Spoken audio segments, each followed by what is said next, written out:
And praise God. Hallelujah, hallelujah. Una tigit sa lahat, nais ko pong ipaabot ang pinakamataas na pagpupuri, kadakilaan, kalawalhatian, tangi lang po sa ating nag-iisang Diyos, ang hari ng mga hari, ang Panginoon ng mga Panginoon, walang iba kundi sa ating pinakamamahal na Panginoong Isus po lamang. Hallelujah, praise the Lord. Dobleng paggalang po sa ating minamahal, ginagalang mga Pastor Wildy Estrada Almeida, the end-time prophet of our loving God. Hallelujah, praise the Lord. At di po natin makakalimutan ng mga turut aral na iniwan po sa atin ang ating beloved assistant pastor, Linus C. Almeida. At ako po'y bumabati sa kanilang mga beloved children. Magandang hapon po. At sa lahat po ng mga kapatiran, baguhan, datihan na mainit na naglilingkod sa ating pinakamamahal na Panginoong Isus. At kung meron po tayong bisita sa araw na ito, welcome to the Royal Family of God. Hallelujah! Mga minamahal, way back 2009, na nung kami po ay ang iyong lingkod, ako po ay nakakilala sa ating pinakamamahal na Panginoong Isus sa pamagitan ng gawain na ito. Kung akin pong babalikan ang aming buhay noon, masasabi ko po na napakagulo po ng aming buhay sapagkat ang iyong abang lingkod po, mga minamahal, ay dati po akong drug addict, mga minamahal. Malakas po akong uminom ng alak, mahilig akong pumunta sa mga beer house, kahit ako po ay may pamilya na. Sakit sa ulo ng aking beloved wife, yung aking dalawang maliliit na anak, mga minamahal, kapag ako po'y umuuwing lasing, sabog sa droga, mga minamahal. Yung dalawa kong maliliit na anak na yan, mga minamahal, kapag sinasalubong ako ng aking beloved wife, yan po'y dadamputin ko na lang bigla-bigla, ihagis ko sa aking beloved wife. Ganyang kagulo ang aming buhay noon, mga minamahal. Sa sobrang gulo ng aming buhay, yung dalawa kong anak, mga minamahal, yan po'y muntikan na pong mapatay ng aking beloved wife sa kadahilanan po nung may nagyaya po sa akin na makipag-inuman. Yung aking beloved wife po, hindi po yan pumayag. Ang sabi niya, dito ka na lang sa bahay, kuhaan na lang kita lang yung maiinom. Subalit hindi ako pumayag, mga minamahal.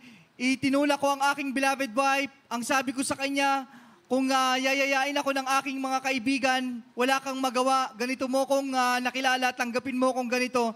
Hindi lingid sa aking kaalaman, mga minamahal, yung aking beloved wife, nagkaroon po siya ng sama ng loob, mga minamahal, nagkulong siya sa aming maliit na inuupahan noon. Sa di inaasahan, mga minamahal, sa kanyang pag-iyak, mga minamahal, siya po umiiyak, mayroon pong bumulong sa kanya, mga minamahal. Meron po siyang nakitang dalawang bata, mga minamahal, na ang itsura po ay iba, mga minamahal. Maitim po yung mga bata. Meron pong bumulong sa kanya na ang sabi, pagsasaksakin daw po yung dalawang maliit na bata, mga minamahal. Subalit napakabuti ng ating pinakamamahal na Panginoong Isus, sapagkat meron po siyang narinig na tinig, mga minamahal, na ang sabi, wag, buksan mo yung bintana. Meron na naman bumulong sa kanya, mga minamahal, ito po yung malakas na tinig na po na ang sabi, sige na, pagsasaksakin mo na yung dalawang bata, nang kukunin na po ng aking beloved wife yung kutsilyo, mga minamahal, at uundayin na ng saksak yung dalawang maliit na bata, mga minamahal. Meron siyang isang narinig na tinig ng mga minamahal na sumigaw sa kanya, na ang sabi, wag, buksan mo ang bintana. Mga minamahal, sunod-sunuran ng aking beloved wife. Pagbukas na ng bintana, mga minamahal, yung aming maliit na inuupahan dyan sa dako ng Angeles, Pampanga, nagliwanag po, mga minamahal, hindi lingid sa kanya, hindi niya alam, mga minamahal, na yung kanyang dalawang batang pagsasaksakin, yung aking dalawang anak na maliliit na nag-iiyakan, ang sabi niya sa kanyang sarili, Diyos ko, ano itong gagawin ko? Hallelujah! Ang gusto ko lang naman ay magkaroon ng masayang pamilya, ang sabi niya noon, mga minamahal. Dahil sa kaguluhan ng aming buhay noon, yung aking beloved wife, naganap siya ng kapayapaan sa sanlibutan. Hanggang sa isang araw, mga minamahal, hallelujah, nayaya po siya, mga minamahal, ng ibang mga gawain. Doon sumama po siya, mga minamahal. Hallelujah. Nagtagal po siya doon, mga minamahal, kung di po ako nagkakamali, 2 taon. Hanggang sa isang araw, mga minamahal, naakay ako ng aking beloved wife. Ang sabi ko sa aking sarili, ayoko na, sawang-sawa na akong magbarkada, mag-focus na ako sa aking pamilya. Hallelujah. Subalit yung amin pong nasamaan, mga minamahal, ay yung ibang gawain po, mga minamahal. Nang doon natuto po akong magbasa ng Biblia, mga minamahal. 3 months akong nag-observe doon. 2 hours ang service. Pagkaaraw ng linggo, pagkatapos noon, 2 hours, mga minamahal, wala na. Nang natuto akong magbasa ng Biblia, hindi ko naiintindihan yung aking binabasa, mga minamahal. Subalit, nung nakarating ako sa Book of Mark, chapter 16, verse 16 up to 18, mga minamahal, ang sabi ko sa aking sarili, nakalagay doon, ang sumampalataya at mabautismohan ay maliligtas. Ang hindi sumampalataya, parurusahan. Magpapalabas sila ng demonyo sa aking pangalan. Sa 18, mga minamahal, ipapatong nila ang kanilang mga kamay sa mga may sakit at sila'y magsisigaling. Nabuksan ang aking isip. Ang sabi ko sa aking sarili, ito yung gawain na inaatinan ng aking beloved Father. Naisip ko ang gawain ng Jesus Miracle Crusade International Ministry. Hallelujah! Ang sabi ko sa aking beloved wife, lipat tayo sa Jesus Miracle Crusade. Hindi yan pumayag, mga minamahal. Ang sabi ko sa kanya, kung gusto mo magpatuloy sa iyong inaatinan, magpatuloy ka. Ang sabi ko sa madaling salita, mga minamahal, yung aking beloved wife, sumunod din po siya sa akin. Kaya po pala ayaw niyang sumama sa akin dito, mga minamahal. Ang iniiwasan niya, yung pong magsuot ng may kabanalan, mga minamahal. Dahil doon sa kanyang inaatinan, okay lang po, mga minamahal, kahit anong suotin nila. Nagpapantalon sila, mga minamahal. Isang araw, sa pagpapatuloy namin, mga minamahal, dito na kami, mga minamahal, sa gawain na ito, naglilingkod. Isang araw, ang sabi ng aking beloved wife, mahal na Panginoon, sabi niya, hirap na ako. Kailangan ba talagang mga babae magsuot ng may kabanalan? Gabi po yun, mga minamahal, nagtanong siya sa ating pinakamamahal na Panginoong Hesus. Kinabukasan, mga minamahal, pagbuklat niya ng Biblia, mga minamahal, kinuha niya yung kanyang Biblia. Pagbuklat niya ng Biblia, mga minamahal, nasakto doon, mga minamahal, sa unang Timoteo, 1 Timothy chapter 2, verse 8, mga minamahal, 9 yata, mga minamahal, hindi ako magkamali, ang nakalagay doon. Kailangan ang mga kababaihan ay magsuot ng may katimtiman. Hallelujah! That time, mga minamahal, ang kanyang suot, yung mga pantulog ng sanlibutan, mga minamahal. Subalit, nagkaroon siya ng hiya, mga minamahal, sa kanyang sarili. Parang tingin niya sa kanyang sarili ay wala siyang saplot, mga minamahal. Nahiya siya sa ating pinakamamahal na Panginoong Hesus. Dali-dali, nagbihis ang aking beloved wife. Nagpalit siya, nagsuot siya ng may kabanalan, mga minamahal. Subalit, tinesting niya ang kanyang sarili. Umaga yun, mga minamahal, pagdabas siya, nakita siya nung aming kapitbahay. Kala ko kung sinong matanda ang sabi sa kanya, ba't hindi mo ibalik yung dati mong suot, hindi bagay sa iyo yung suot mo? Subalit, mga minamahal, ang sabi niya sa kanyang isipan, di bali lang maging losyang ako sa inyong paningin, basta mapalugdan ko lang ang ating pinakamamahal na Panginoong Hesus, sabi niya. Napakabuti ng ating pinakamamahal na Panginoong Hesus, hallelujah. Way back 2009 nga po, mga minamahal, nung tanggapin ko ang bautismo sa makapangyarihang pangalan ng ating pinakamamahal na Panginoong Hesus, tinanggap po siya hari ng aking buhay, sariling tagapagligtas. Ang iyong abang lingkod po, ako po'y instant binago ng ating pinakamamahal na Panginoong Hesus. Hallelujah. Yung aking punguha, pagka mainitin ng aking ulo, mga minamahal, ito po'y nawala. Nagkaroon ako ng kapayapaan sa puso't isipan. Yung aking mga anak, yung aking beloved wife, na halos hindi ko po yan pinapansin noon, mga minamahal. Natuto ko po yan inibig, mga minamahal. Napakabuti ng ating pinakamamahal na Panginoong Hesus. Sa paglilingkod namin sa ating pinakamamahal na Panginoong Hesus, mga minamahal. Hallelujah. Sa Angeles kami noon, mga minamahal. Kapag ako may nagdadrive ng tricycle, ako po yung maawit sa ating pinakamamahal na Panginoong Hesus. Hindi ko namamalayan. Tumutulo na pala ang aking luha, mga minamahal. Na first love ako sa ating pinakamamahal na Panginoong Hesus. Hallelujah. Magmula noon, mga minamahal, hanggang ngayon, kami po'y pinanghawakan ng ating pinakamamahal na Panginoong Hesus. Yung sakit ng aking mga anak, mga minamahal, yung aking panganay, appendicitis UTI, for operation po yan, mga minamahal. Yung pangalawa ko pong anak, dapat po, lumpo po yan dahil meron po yung polio, mga minamahal. Imagine niyo po, mga minamahal, polio.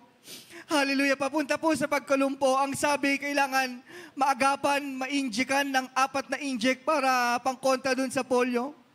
Subalit sa paglilingkod namin sa ating pinakamamahal na Panginoong Hesus, yung mga sakit ng aking mga anak, ito po'y pinagaling ng ating pinakamamahal na Panginoong Hesus. Sila po ngayon, mga minamahal, ginagamit bilang isang youth choir members, mga minamahal, hallelujah. Mga minamahal, napakabuti ng ating pinakamamahal na Panginoong Hesus. Mga minamahal, napakaraming dapat ipasalamat, pero isang bagay ang pinasalamatan ko sa ating pinakamamahal na Panginoong Hesus. Itong mga nakaraang araw, mga minamahal, isipin niyo po mga minamahal, wala po akong trabaho, nag-aaral yung aking mga anak. Hindi ko akalain mga minamahal. Hindi ko alam, hindi namin alam kung saan kami kukuha mga minamahal. Subalit ang ating pinakamamahal na Panginoong Hesus, hindi niya kami pinabayaan. Hallelujah. Ang ginawa po namin mga minamahal, dalo po kami ng mga Bible study mga minamahal, kung saan mayroong Bible study. Sabi ko sa aking sarili, hindi ako bibitaw sa paglilingkod sa ating pinakamamahal na Panginoong Hesus. Dalo kami 3 times a week.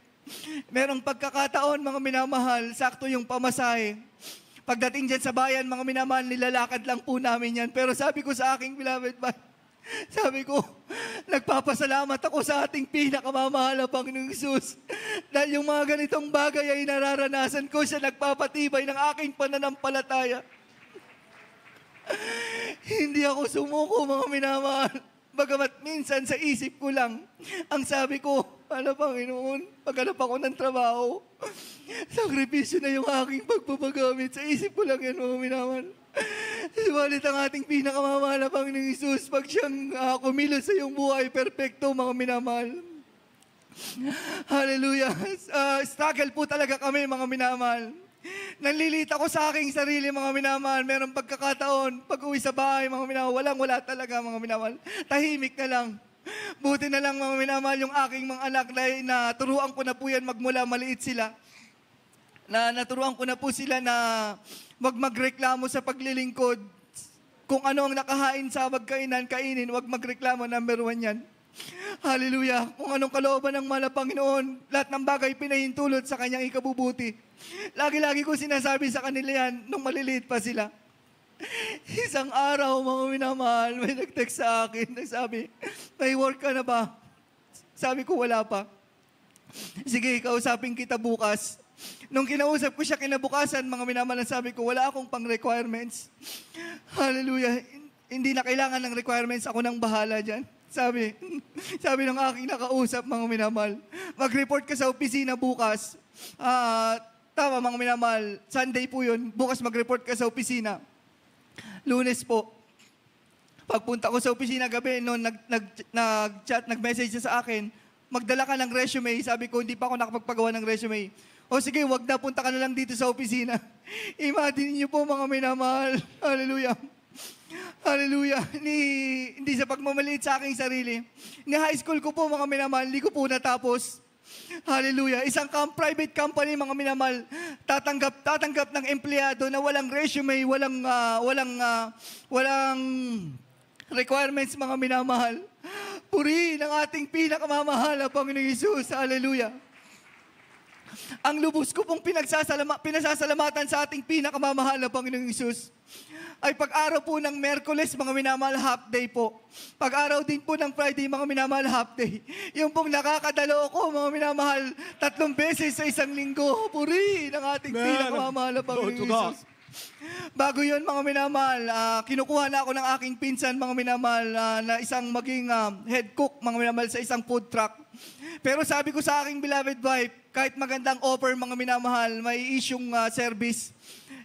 Yung sahod, maganda po, mga minamahal. Pero sabi ko sa aking beloved wife, kung hindi ako makakadalo ng 3 beses sa isang linggo, tatanggihan ko rin yan. Dahil sa araw-araw, mga minamahal, sa aking pananalangin, pagpupuri sa ating pinakamamahal na Panginoon, lagi kong binabanggit, mahal na Panginoon, ikaw lamang po ay sapat na. Laging ganon, mga minamahal. That's right. Hindi ko kailangan ng yaman sa sanlibutan. Ikaw lang, mahal na Panginoon, sapat na. Laging ganon, pangawakan mo ako. Hanggang sa iyong nalapit na pagbabalik. Laging ganon, mga minamahal. Kaya napakabuti ng ating pinakamamahal na Panginoon Hesus. Hindi niya ako pinabayaan. Laking pasalamat ko sa ating pinakamamahal na Panginoon Hesus. Dahil di ko sukat akalain, gagamitin niya rin po ako bilang isang mga awit. Kahit ang aking beloved wife, ganun din po, mga minamahal. Dati wala na kaming pag-asa sa buhay. Papunta na kami sa pagkapamakan, mga minamahal. Subalit ngayon, binigyan ako ng pag-asa ng ating pinakamamahal na Panginoon Hesus. Mga minamahal, napakaraming patotoo mga minamahal sa pagpapagaling ng aking karamdaman. One time mga minamahal, dahil yung aking pong trabaho noon mga minamahal sa mga birthday party po, parang yung aking kidney mga minamahal nasira. Nauna po yung aking gout mga minamahal. Tumaas yung aking uric acid. Nag-search ako mga minamahal, tatamaan din pala. Pag mataas ang uric acid, tatamaan din po pala yung kidney mga minamahal. Hallelujah. Yung aking pong tagiliran dito sa likod mga minamahal, ito po yung masakit mga minamahal. Merong pagkakataon mga minamahal, sobrang ako na pagkain ng karne mga minamahal, hindi po ako makagalaw. Talagang grabe mga minamahal. Hallelujah. Pero nagtiwala ako sa ating pinakamamahal na Panginoon. Pag umuupo ako, dahan-dahan. Pag nakaiga ako, pagtatayo ako, dahan-dahan. Dahil hindi po ako makakilos ng maayos mga minamahal. Isang araw, nag-decide ako, sabi ko sa aking beloved wife, Mama, mag-fasting ako sa dako ng Pampanga para pagalingin ako ng ating pinakamamahal na Panginoong Hesus. Punta akong Pampanga mga minamahal, sakto pamasahe pa, punta pa uwi. Hallelujah. Sa loob ng ilang araw na pag-aayuno mga minamahal, yung aking nararamdaman, ito po'y pinagaling ng ating pinakamamahal na Panginoong Hesus. Napakabuti ng ating pinakamamahal na Panginoon. Sino hindi maglilingkod mga minamahal? Sino ako? Hallelujah. Para kapag ka ng ating pinakamamahal na Panginoon Hesus, kahit ang buhay ko mga minamahal, hindi ito sapat. Wala akong sukat maiganti sa ating pinakamamahal.